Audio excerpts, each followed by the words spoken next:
一個當媽的心得多大，才能眼睜睜地看着女兒被狗欺負？更覺得是孩子被狗咬傷之後，她的第一反應不是去安慰闺女，反倒是捧起狗頭開始輕聲教育。而這種流於表面的批評根本起不到任何作用，狗狗只會更加變本加厲地欺負小主人，直到女孩坐在地上放聲痛哭。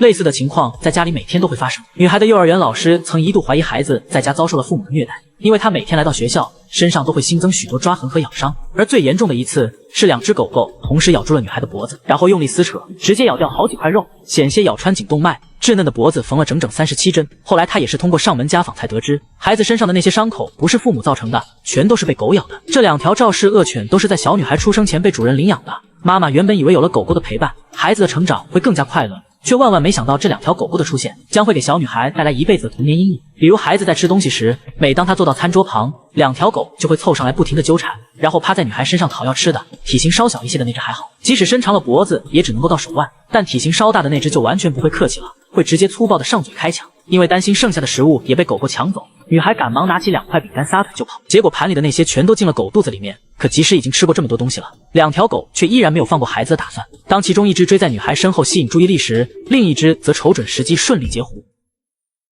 大概是平日裡被搶次數太多了，女孩早已經習慣成自然，她默默地承受着一切，然後從櫃子裡又拿了一些零食，怎料還沒等她放進嘴裡，就被狗狗用力掀翻在地。聽到重物落地的聲音，媽媽這才不緊不慢地下樓查看情況，順便給孩子又準備了一些食物。但是即便在她眼前，狗狗也是照搶不誤。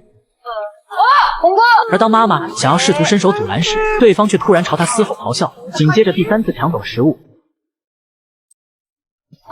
狗狗這種無法控制的貪吃欲讓女主人特別頭疼，但相較於接下來發生的事，她倒寧願2條狗只是嘴饞搶點東西吃。那只稍小一些的可卡犬性格異常活潑，只要看到小主人出現在視線裡，就会追着它一個勁的瘋狂撕咬。如果只是把裙子扯壞了倒還好說，但它經常是下嘴沒輕沒重，咬得小女孩全身上下全是傷口。어떡해 아프겠다 엄마 헤어질게。有一回还險些傷到眼睛，而最嚴重的一次更是差點咬穿孩子的頸動脈，縫了整整37針。其實剛開始出現這些問題時，男女主人都沒太放在心上，總覺得孩子在跟小狗玩耍過程中磕到碰到都是很正常的事，所以即便會教育狗狗，語氣也不會特別嚴厲，更不會出現動手的情況。但最近發生的一些事讓男女主人終於意識到問題的嚴重性，他們發現2條狗經常會故意預謀絆倒孩子，好幾次女孩都差點撞到櫥櫃上，哪怕媽媽上前制止也不管用，他們依然會追着孩子的屁股瘋狂啃咬，直到把女孩弄得哇哇大哭。直到這時，男女主人才意識到事情遠比他們想象的更加嚴重。恰好這時趕到女孩的幼兒園老師上門家訪，懷疑他們虐待兒童。走投無路的2位主人只好聯繫當地最權威的訓犬師來幫忙看看這2條狗到底有什麼問題。訓犬師進門後，首先問了夫妻倆一個問題，他們覺得孩子跟狗狗誰做錯了？ 간식이 저희 집에는 좀 항상 그쵸, 많죠. 예. 그거를 관리 잘하지 못하면 절대 안 돼요.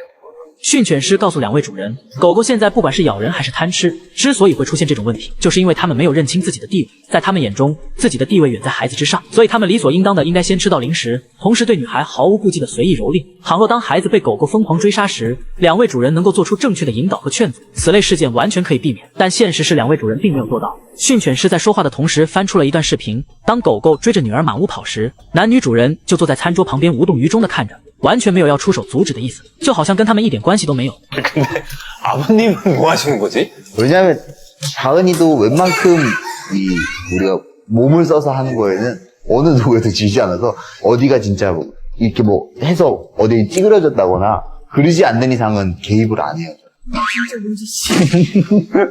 근데 노는 거잖아 저게. 男主人如此抽象的话語已經給訓犬師氣紅溫了，但他還是強忍怒火翻出了一段女主人的視頻。當閨女跟他告狀說自己被狗咬了的時候，他的第一反應竟然不是去安慰孩子，反倒是捧着狗頭輕聲細語的教育。 저것은 혼내는 건가 칭찬인가? 저건 막 혼내질 못하겠어요. 있고 얼굴 보면 이쁘니까. 근데 그러면 안 돼요. 이건 지금은 그러면 안 돼요. 除了上述這些問題外，訓犬師還發現了一個非常危險的舉動，那就是當狗狗在吃飯時，女主人居然默許孩子去抓他們的耳朵。雖然從人類的角度來看，這樣做是為了防止他們的耳朵太大掉進飯碗裡，但對於狗狗來說，這是絕對不能做的行為。 절대 하지 마라고 얘기해야 될 거예요. 위험한 거예요? 이거 지금 괜찮다라고 생각하시면 절대 안 돼요. 강아지를 키울 때 하면 안 되는 것들이 있어요. 우선 이빨 다 안 갈았을 거고 而且通过剛才的觀察，訓犬師還在女孩跟狗狗的互動中發現了一個幾乎所有孩子都會犯的錯誤，那就是缺少分寸感。其實這個年齡段的孩子正是討狗嫌的時候，他們在跟狗狗互動時很難控制好自己的力量跟尺度，有時狗狗明顯已經非常煩躁了，孩子卻依舊緊緊地抱着它不撒手，而這種情況下就極容易發生危險。 지금 너무 이제 보리 같은 경우는 너무 싫다고 얘기를 하는 거죠.